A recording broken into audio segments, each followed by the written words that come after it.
नमस्कार। मैं सुनीता कथा मंथन में आप सबका स्वागत करती हूँ। कथा मंथन में आज सुनिए गृहदाह उपन्यास का 18वां अध्याय।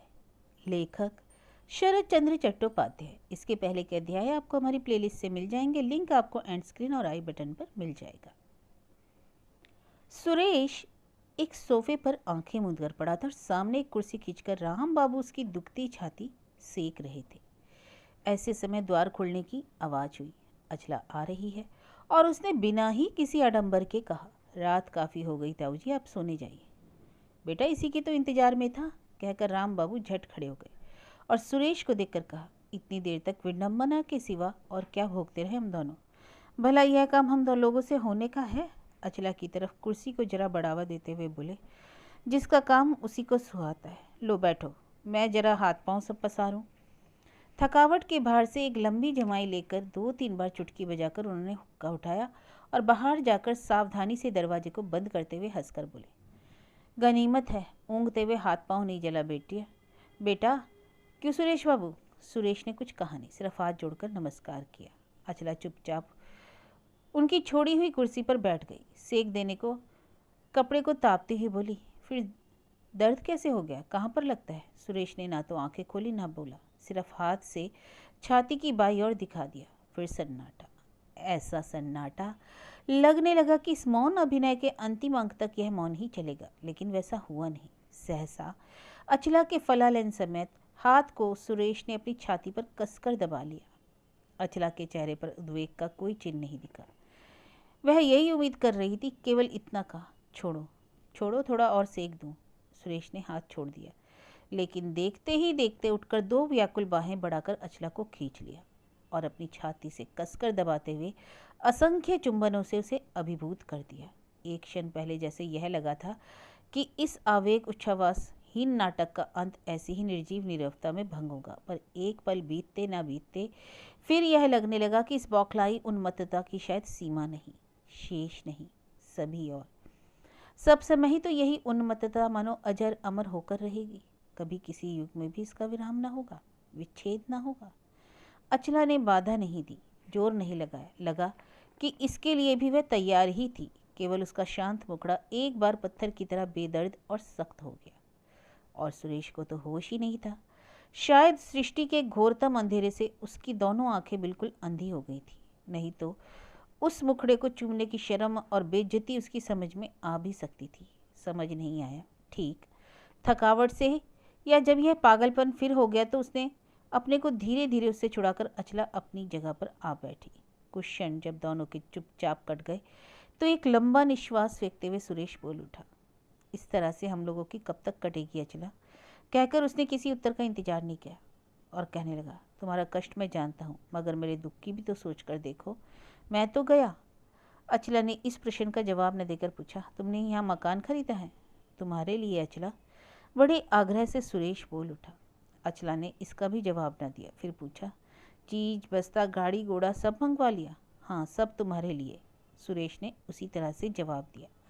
अचला चुप रही। इससे उसे क्या जरूरत, उसे यह चाहिए या नहीं, उस आदमी ने यह पूछने के लिए जैसे अपने ऊपर ही दूसरा व्यंग किया है। इसलिए इसके बारे में कुछ और न कहकर वह चुप ही रही। जरा देर चुप रहकर पूछा, राम बाबू के सामने तुमने मेरे पिताजी का नाम लिया, घर बताया? सुरेश, नहीं। और सेक देने की ज़रूरत है? नहीं। तो मैं जाती हूँ, मुझे बड़ी नींद आ रही है।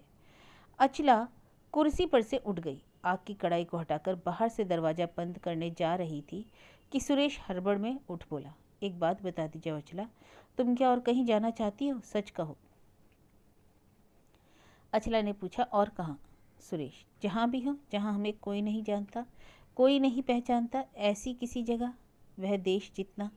आवेश में सुरेश की आवाज़ कांपने लगी। अचला ने इस पर गौर किया, लेकिन वह बहुत ही स्वाभाविक और सहज स्वर में बोली, यहाँ भी तो हमें कोई नहीं पहचानता था, आज भी नहीं पहचानता। उत्साह पाकर सुरेश कहने लगा, धीरे धीरे। टुक अचला बोली, धीरे धीरे जान जाएंगे। हाँ, जान सकते हैं, लेकिन यह खतरा तो और कहीं भी है।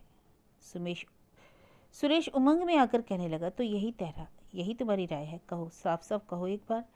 कहते कहते जाने किसने तो उसे ढकेल कर उठा दिया, लेकिन अकुलाए पैर को बढ़ाते ही देखा, द्वार बंद करके अचला चली गई है।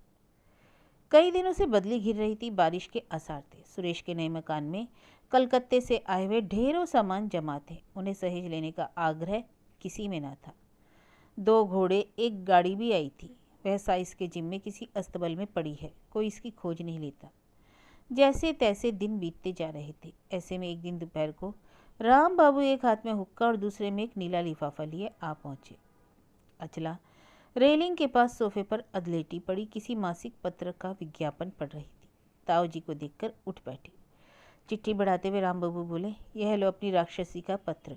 इतने दिन में वह तुम्हें लिख नहीं सकी, इसके लिए मेरे पत्र में तुमसे 1000 बार माफ़ी मांगी है। असंख्य प्रमाण भी लिखा है, उसे माफ़ कर दो। हंसते हुए उसके हाथ में चिट्ठी देकर वे पास ही एक कुर्सी खींचकर बैठ गए और नदी की ओर देखते हुए हुक्का पी पी कर धुएं से अंधेरा करते रहे। अचला ने 2 बार शुरू से आखिर तक पत्र पढ़ने के बाद सिर उठाया। अरे, तो ये सब परसों की गाड़ी से आ रहे हैं। ये फूफी कौन, ताऊजी कौन है? और उनकी राजपुत्र वधू? राजपुत्र के गार्जर ट्यूमर। राम बाबू ने हंसकर कहा, तमाशा करने का मौका हाथ आ जाए तो ये राक्षसी बेटी चूकने की नहीं। फूफी हुई मेरी छोटी विधवा बहन और राजपुत्र वधू यानी उनकी लड़की। भंडारपुर के भवानी चौधरी की स्त्री। खैर, कहने को कोई जो कहे, राजा रजवाड़ा सा ही घर है। राजपुत्र हुआ उसी का 10 बरस का लड़का। और यह आखिरी आदमी क्या है, यह तो आंखें देखे बिना बता नहीं सकता। होंगे कोई ज़्यादा तनख्वाह के नौकर चाकर। बड़े आदमी के बेटे के साथ घूमते फिरते हैं। यह वह जानते अजानते जुटाकर बालिग नाबालिग सबका मन रखते हैं। ऐसे ही कुछ होंगे, मगर मैं इसकी तो नहीं सोचता। सुरमा, आए खाएं पिए, पश्चिम के हवा पानी से गले और छाती की जलन 2 दिन स्थगित हो तो खुशी ही होगी। मगर फिक्र तो यह है कि घर द्वार की व्यवस्था भी उसके अनुकूल नहीं। साथ में नौकर नौकरानी भी शायद जरूरत से तिगुने हैं। इसी से सोच रहा हूँ अगर तुम्हारे घर को। अचला व्यस्त होकर बोली, लेकिन उसका अब समय कहाँ रहा चाचा जी, और फिर अकेले इतनी दूर रहना उसके लिए सुविधाजनक होगा? राम बाबू ने कहा, समय है, बशर्ते कि अभी से जुट जाए। फिर अकेले रहे तो किसे कहाँ सुविधा होगी, इसका हल तो सहज ही हो जाएगा। सुरेश बाबू तो सुनते ही इक्के पर सवार होकर चले गए। तुम्हारी गाड़ी भी तैयार होकर आई समझो। तुम खुद अगर जल्द तैयार हो जाओ बिटिया तो इतने में मैं भी जूते बदल कर चादर ले आऊँ। सच पूछो तो तुम्हारी घर गृहस्थी का ठीक ठिकाना तो हम लोगों से होगा नहीं। अचला कुछ देर चुप रही, फिर उठ खड़ी हुई, बोली, अच्छा मैं कपड़े बदल लेती हूँ, कहकर धीरे धीरे चली गई। राम बाबू का प्रस्ताव ना तो असंगत था, ना अस्पष्ट। राजकुमार और राजमाता को जगह ना देने के लिए उसे यह आश्रय छोड़ना पड़ेगा। अचला समझ गई, लेकिन समझना सहज होने से ही भार हल्का नहीं हो जाता। वह मन में जितनी दूर तक गया, स्टील के रोलर की भांति सब कुछ को पीसता हुआ चला गया। इतने दिनों में कोई भी उसे घर से बाहर निकलने को राजी नहीं कर सका था। 15 मिनट बाद आज पहली बार जब वह अपनी अभ्यस्त वेशभूषा में तैयार होकर इसी के लिए आई तो चारों ओर का सब कुछ उसे नया और विस्मय सा लगा। और तो और अपने आप को भी और ही तरह का लगने लगा। फाटक के बाहर बड़ी सी जोड़ी खड़ी थी। नई पोशाक वाले कोचवान ने मालिक समझकर सलाम किया। दरवाजा खोलकर साइज बादब हटकर खड़ा हो गया और उसी का अनुसरण करते हुए राम बाबू जब सामने वाली जगह बैठ गए तो यह सब कुछ अजीब सा सपने सा लगा। उसकी अभिभूत नज़र गाड़ी के हिस्से पर भी पड़ी। लगा बहुमूल्य ही नहीं, यह सिर्फ धनवान के वैभव का घमंड ही नहीं, उसका एक एक कतरा मानो किसी के अपार प्रेम का बना है। सख्त सड़क पर चारों जोड़े खुरों की टप टप प्रतिध्वनि करती हुई जोड़ी दौड़ पड़ी, लेकिन अचला के कानों पर वह अस्पष्ट सी दाखिल हुई। इसका सारा हृदय, बाहरी इंद्रियां शायद अंत तक ऐसी ही अभिभूत रह जाती, लेकिन राम बाबू की आवाज़ से सहसा चौंक उठी। सहसा सामने की ओर उसका ध्यान खींचते हुए बोले, वह रहा तुम्हारा घर बेटी। नौकर चाकरों की बहाली हो चुकी। मामूली तौर पर सजाने संवारने का काम अब तक काफ़ी आगे बढ़ चुका होगा। केवल तुम लोगों के सोने के कमरे में मैंने किसी को हाथ नहीं लगाने दिया।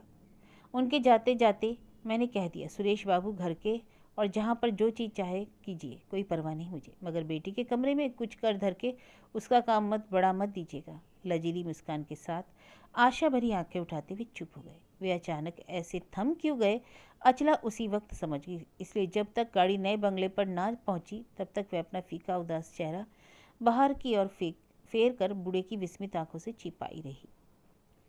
गाड़ी की आवाज़ से सुरेश बाहर आया। काम छोड़कर अपनी मालकिन को देखने के लिए दाई नौकर भी निकल आए, पर उस शक्ल को देखकर किसी को कोई उत्साह ना मिला। राम बाबू के साथ साथ अचला उतर आई। सुरेश की ओर नज़र उठाकर उसने देखा तक नहीं। उसके बाद तीनों नए मकान के अंदर गए। उसके भीतर बाहर ऊपर नीचे कहीं भी तो आनंद का लेश नहीं था।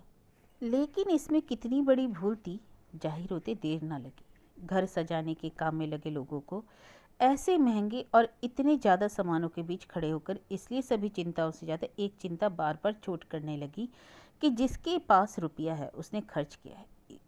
यह सबको आराम देने के लिए दूसरे की व्याकुलता की कोई हद नहीं। काम की भीड़ करते हुए चीज वगैरह छूते छाते मामूली बातें हुई, आंखें भी मिली कई बार, लेकिन सब के अंदर से एक उच्चारित बात, छिपा इशारा रह रहकर केवल इसी और उंगली दिखाने लगा। घर को ठीक से धोने पोंछने का काम खत्म नहीं हुआ था, लिहाजा उसे मामूली तौर पर रहने लायक बनाने में ही सारा समय लग गया।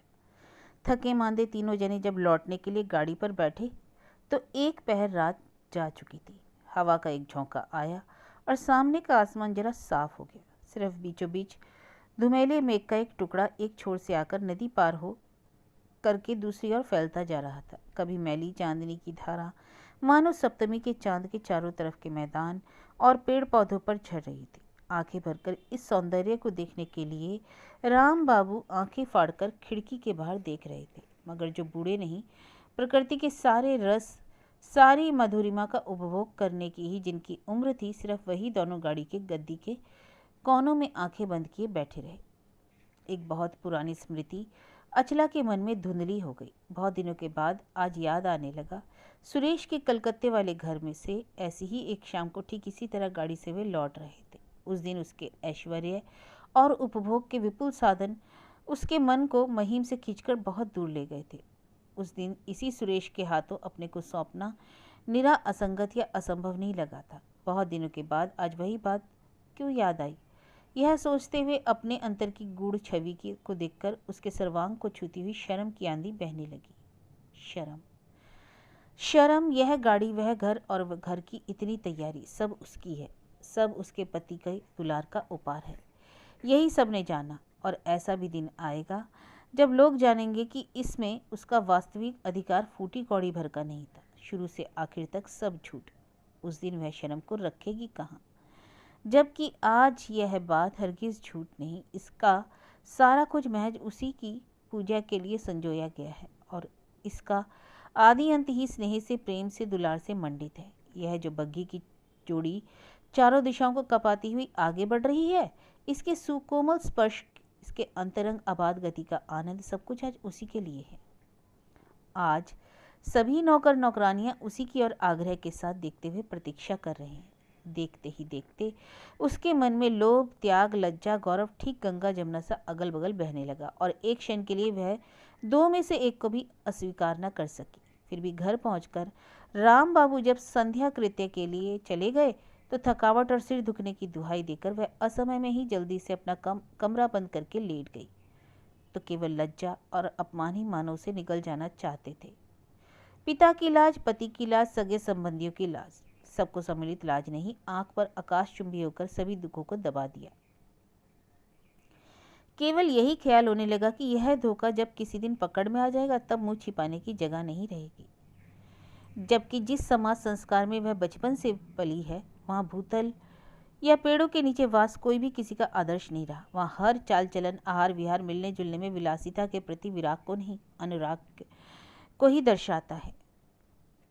हिंदू धर्म के किसी आदर्श से उसका परिचय नहीं हुआ। स्वर्ग के आश्रय संसार के सारे सुखों से अपने को हटाने की कठोर निष्ठा कभी नहीं देखी। उसने चारों औरों की नकल पर बने घर के समाज को देखा है, जिसकी एक एक नारी सांसारिक आकंठ प्यास से दिनादिन केवल सूखती ही गई है।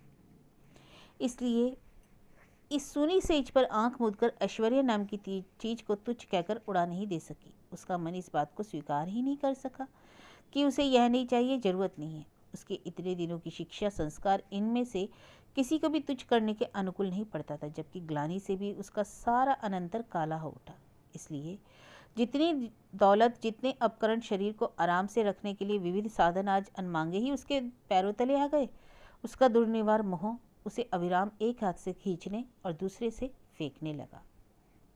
दरवाजे का खटखटा बजाकर राम बाबू ने कहा, एक बूंद पानी तक पिए बिना सो गई बेटी? तबीयत क्या इतनी खराब है? अचला की चिंता का छोर टूट गया। उसे लगा जैसे उसके पिता की आवाज़ हो। कभी रंज होकर सोए रहने पर इसी प्रकार घबराई आवाज़ में वे दरवाजे के बाहर से पुकारा करते थे। इस चिंता को वह हरगिज जगह नहीं देती, लेकिन स्नेह की इस पुकार को अनदेखा न कर सकी। उसकी आंखें सजल हो गई। झट उसने आंखें पहुँच किवाड़ खोल दिए। यह बूढ़े सज्जन इतनी दिनों की इतनी घनिष्ठता के बावजूद सदा एक दूरी रखकर ही चलते थे। इस घर में आज का दिन ही उन लोगों का अंतिम है। शायद यही सोचकर पल में वे उसी दूरी को लांघ गए और एक हाथ अचला के कंधे पर रखकर दूसरे से उसका ललाट स्पर्श करते हुए बोले, अपने ताऊ से शरारत करती हो बेटी? तुम्हें तो कुछ नहीं हुआ। कहते हुए हाथ पकड़कर बरामदे की एक कुर्सी पर उसे बैठा दिया। थोड़ी ही दूर दूसरी कुर्सी पर सुरेश बैठा था। उसने एक बार नज़र उठाकर देखा और फिर सिर झुका लिया। बात यह थी कि रात में बैठकर राम बाबू के आने का इंतजार कर रहा था। उसी की ओर देखकर राम बाबू जरा हंसकर बोले, आपकी गृहलक्ष्मी जाने किस साहब की बेटी है? दिन तिथि पोती पतरा को नहीं मानती। ऐसे में आप माने ना माने, कुछ आता जाता नहीं, मगर मेरे 60 साल का कुसंस्कार तो जाने का नहीं। कल 1:30 पहर के आसपास एक शुभ साहित है। सुरेश ने इशारे को न समझा। कुछ अचरज से कहा, कैसा शुभ साहित? राम बाबू इसका ठीक सीधा जवाब न दे सके। कुछ ऐसे आगा पीछा करके बोले, इसके बाद हफ्ते भर के अंदर पत्रे में कोई ढूंढे ना मिला। इसी से सुरेश समझ तो गया, मगर हाँ ना कुछ कह ना पाकर डर से छिपे छिपाए उसने अचला की ओर देखा, पर आंखें हटा ना सका।